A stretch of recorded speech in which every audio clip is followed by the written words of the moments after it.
This is the first Shabbat of the month. And each month, on the first Shabbat of the month, instead of giving a traditional sermon and teaching, I tell a story. And my original intention was to read a piece, or tell a piece from All I Really Need to Know I Learned in Kindergarten. I've had this book a very long time. It is filled with what I think is wonderful wisdom from Robert Fulghum, a minister. But on Thursday evening, we had wonderful guests here, very special guests here. And the last thing they asked us to do was to tell their story. And so, while I will refer to Pastor Fulghum, I want to tell their story instead. We had on Thursday evening an evening of survival, of love, and of hope. Elia Cohen and Ziv Abud, two young Israelis, Elia, who was held for over 500 days, and Ziv, who was a survivor not only of the Nova Festival massacre, but of what has become known as the death shelter, because she and Elia, along with 29 others, including her nephew Amit and his girlfriend Karine, they took shelter in this bomb shelter, a place that was supposed to provide security. By the way, those shelters are meant to hold 10 people. They're along the road in various places in Israel. They don't have a door, they're just a cement structure. Looks a little like if you imagine a bus stop, a bus shelter, but made out of thick concrete. 29 people took refuge in there. Very few came out. Elia was one of those few, and he was kidnapped to Gaza. Ziv, because of Elia's quick thinking, Ziv was hidden under the bodies, and she survived. And within a week of the event, within a week of October 7th, there were pictures that were shared, and she discovered that Elia was alive and in Gaza. And she began to advocate and to fight for his return. Elia, meanwhile, knew a number of people obviously had been killed in that shelter, but he hoped, he prayed that Ziv was alive. Ziv and Elia had been together for 6 years before October 7th, 2023. He had gone to buy a ring to propose.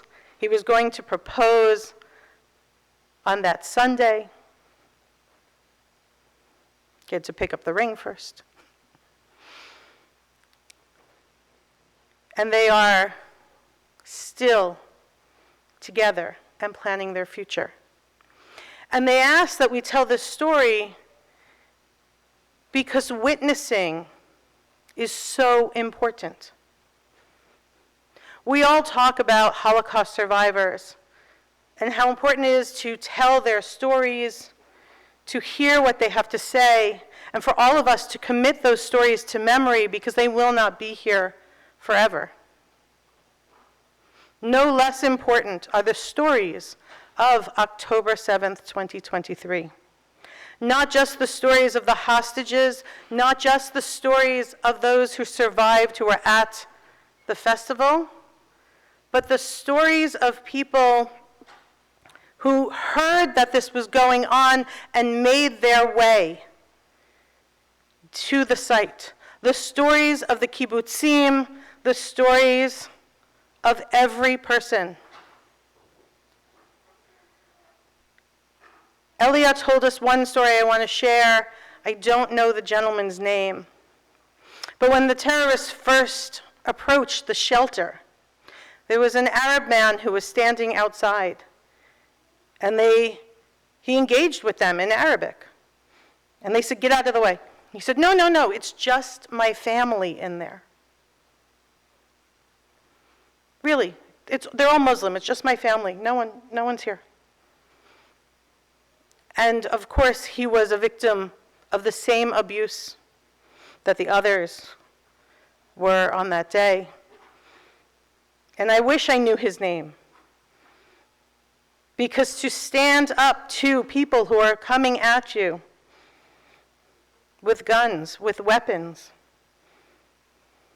and with angry words so you know that they intend to use those, is an amazing feat of heroism. But we didn't talk about the evening as an evening of witnessing. We talked about the evening as an evening, and I'm going to change the order of the words, of hope, of love, and of survival. And I'm putting it that way because, yes, they were telling their story of survival, and Ziv said she survived, she made it day to day because she knew that Elia was alive and she loved him. And Elia said his love for Ziv kept him alive in captivity. And that's one kind of survival. But this hope that we have, this determination for a future which allows us to love. And that's the love of parents to children, of siblings, of cousins, of grandparents, family, friends, and the love of other human beings. That leads us to survive. Not just to survive, but to thrive. And so I will pass on Elia's words. I will ask that you all tell these stories, that you talk about what happened,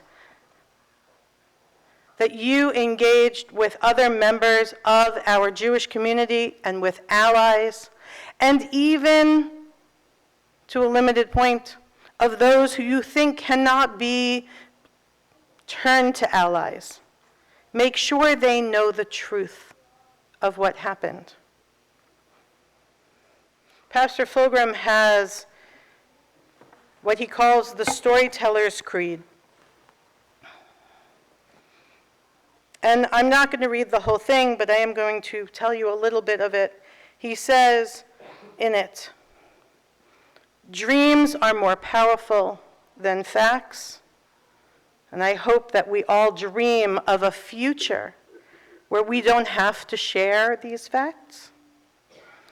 That hope always triumphs over experience, regardless of how dark those 500 plus days of Elia's captivity were. He had hope which kept him alive. That laughter is the only cure for grief. And anyone who has ever been to a shiva, and anyone who was here Thursday night knows that there is always a balance between sadness, but also laughter. We mentioned talking about family stories until we're all rolling on the floor. I know that feeling with my family. And it's one of the best in the world. I believe that love is stronger than death. If we can hope and we can love, we can survive. We can act by telling these stories. We can act by doing acts of gimilut chasadim, of stretching our hands out,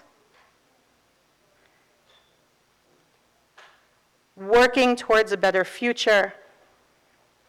If you pick up a card, if you see there might be a sheet in front of you, there are cards on the table outside, you can vote in the World Zionist Congress that works to tell these stories, does so much more, and I'm happy to answer any questions, but also tells the stories of Zionism, what it means, what it really means, of Herzl's vision as Israel being a place where everyone, regardless of religion or race or politics or gender, can live together in a hopeful future.